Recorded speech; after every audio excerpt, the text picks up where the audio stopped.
Now, have you gone ahead and passed by the YouTube channel of Fabrizio Romano? He's giving us updates after updates, and the latest one is all about Arsenal making calls or really searching in for a striker that is really physical by or in the remaining hours to end the winter transfer window. Welcome to this channel. Smash the like button, comment and share. If at all you're watching us for the very first time, endeavor to subscribe to this channel so as not to miss out on stories that we do upload in here on a daily. Rokani David is my name, and hope you guys are really having fun. Smash the like button, comment and share. And let's see close to 300 likes matching this video. Second video of the day, and I tell you, we might work till the morning hours of the day, because I tell you, a lot of stories are really happening right about now. So we are going to be talking about Arsenal's last minute, try. They are trying their level best to get in a player. Fabrizio Romano has confirmed it, and I'm here to confirm to that too and add my words to that. Now, as it stands, we are powered by Mono Gadgets, dealers in the affordable smartwatches. If at all you need a smartwatch, call them on +256 70 99 88 665.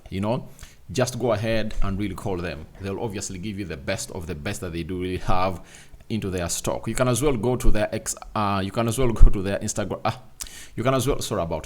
well go onto their TikTok account and sign up. And subscribe or follow them up, and they'll show you the vast range of affordable smartwatches that they do have. That is what we call Mono Gadgets, and the affordable smartwatches they do have in store. So that's all about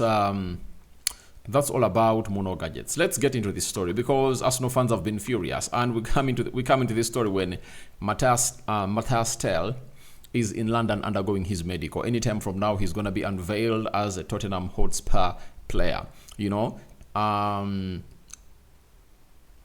This other guy that was at Brighton, Evan Ferguson, is at West Ham. So it looks like Arsenal is trying to make calls to see to it that obviously doing the needful. But guess who first called this? It is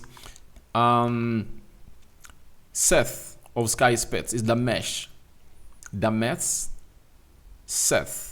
He's a Sky Sport reporter and presenter. He has told us that Arsenal will work until the final seconds to try and improve the squad on deadline day, with the forward remaining a priority. So Arsenal will work until the final seconds to try to improve the squad on deadline day. You understand? So Arsenal are working tooth and nail to improve the squad. That's the story we are getting in from Seth of Sky Sports. Now, after Seth, Fabrizio Romano has come up and obviously told us the following.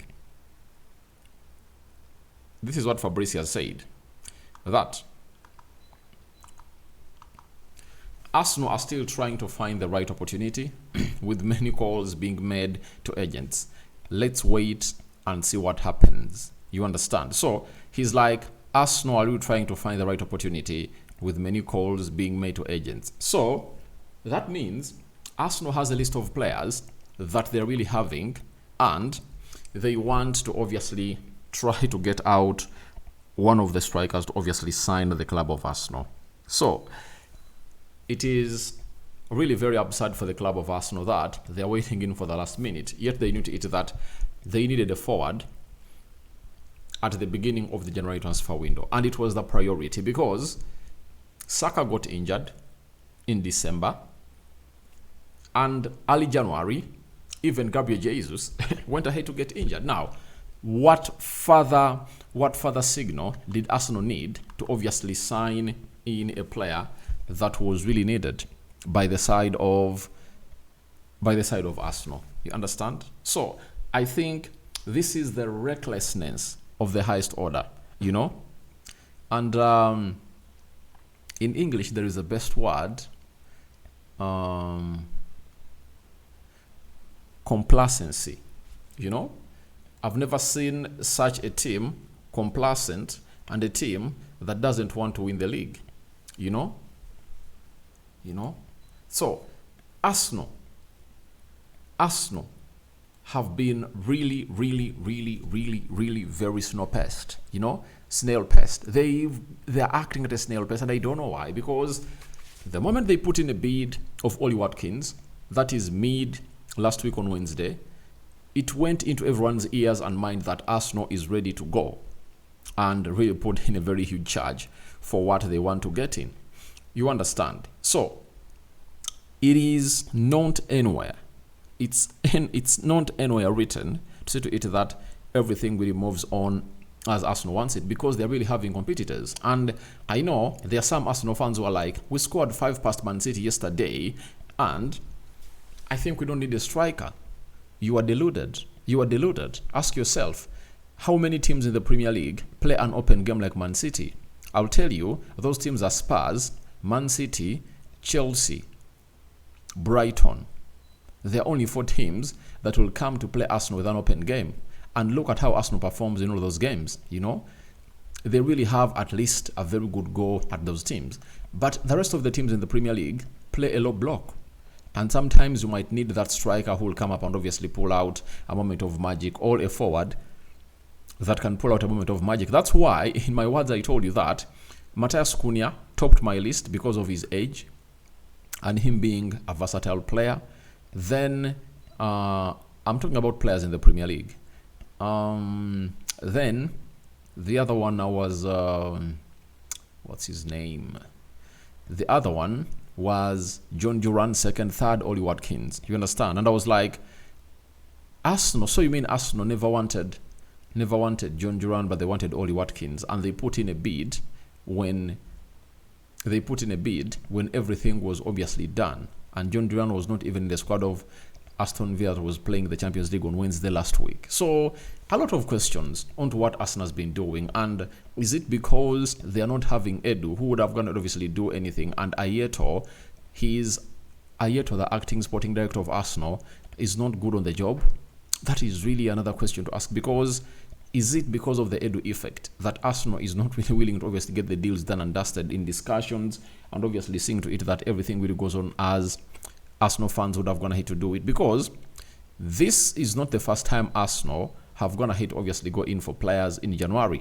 You know, Arsenal in the January transfer window of 2023, Arsenal brought in 3 players, you know, and the first they wanted was Mikhailo Modric, and they're willing to pay, you know, the match, £86 million. Though Chelsea went ahead, obviously, go ahead with other incentives that Arsenal couldn't obviously meet, and the player slipped through their hands.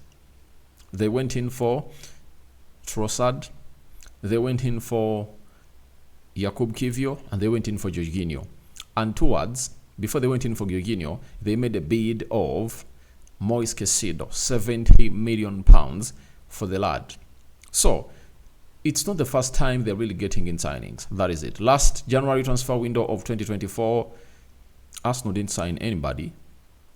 They never brought in anybody. But Arteta came out and stressed it that they really needed a forward, because they are really short when it comes to the forwards they have to play in the remaining games. Remember, they are still in the Carabao Cup. They are still in the they are still into the Premier League, and they are competing Champions League. They are on the quarterfinals. Now, I'm asking myself, what exactly is Arsenal going to do? Because as it is right now, let's get to I think it's now 8 UK time now. It's 8:22, meaning that Arsenal is left with 2 hours and 38 minutes to obviously get the deal through and really get the deal done. That's what Arsenal is left with. And teams like Manchester United have confirmed no more signing is expected. The rest is really saved for the summer. Are they saving the last? Are they saving the best for the last? Man City have brought in Nico Gonzalez. I've broken that story in the first video I did. Then the other guy is the other guy is I'm forgetting his name. The other team, Liverpool, has confirmed that they are not gonna participate into this winter transfer window. They are all charged for the summer. So I'm waiting to see what Arsenal is obviously gonna be doing in the remaining 2 hours. So that's what I've gotten from Chelsea, and it's Fabrizio Romano confirming to us that Arsenal are really making last-minute calls. So we are waiting to see what we'll get out of those last-minute calls as it stands. But before I obviously call it quits for now, but remember another story is going to be coming up here. Let me tell you about a battle. It's in London Derby, and it's Chelsea hosting West Ham. Remember, the manager of West Ham, Graham Potter, was at Chelsea and got sacked before even the season came to an end. He was sacked in March, and now he's facing Enzo Maresca. As it stands, Jorgensen is in goal for Chelsea. Rich James, right back. Cucurella, left back. Adarabio, this is Tosin, right-sided centre-back. Levi Colwill, left-sided centre-back. Now, Enzo Fernandez and Moise Caicedo playing the double pivot. Madueke, right attacking midfielder. Sancho, left attacking midfielder. And Carl Palmer is playing as a central attacking midfielder. Nicholas Jackson is leading the line. For West Ham, who have a new manager in here, Ariola is in goal. They are playing a system of 3-4-2-1. Then Kofo, right-sided centre-back. Crosswell, left-sided centre-back. Kilman is playing at the centre of the 3-man centre-back. Aaron Bissaka, right wing-back. Emerson Palmieri, left wing-back. Iving and Shuchek are playing to the double pivot. Then Sola and Muhammad Kudus are playing as the 2 number 10s into the system, and Gerard Bowen is leading the line. The game is still 0-0 as we speak right now, and close to 30 minutes are going to hit to be played. The bench of Chelsea has Robert Sanchez. I think the manager is like, I'm fed up of your mistakes. Let me get you to the bench. Then Pedro Neto, Christopher Nkunku, who is one of those that wanted a permanent move from Chelsea, not a loan. And at the moment, United and Bayern Munich failed to confirm that they are willing to offer him that, a permanent move. Obviously, the player said, let me stay at Chelsea. Dewsbury Hall, Shaloba, Malo Gusto, George, Josh, and Mark Guiu. The bench of West Ham has Fabianski, Mavropanos, Luis Guilherme, Dan Ings, Waze Fodering, Rodriguez, Kellan Casey, Olivia Skeles, and Lewis Ford. And even Evan Ferguson is not on the bench. I don't know why. But one thing I know about this manager, he's good at grooming young players. And I was going to hit to see close to 2-3 young players onto the bench of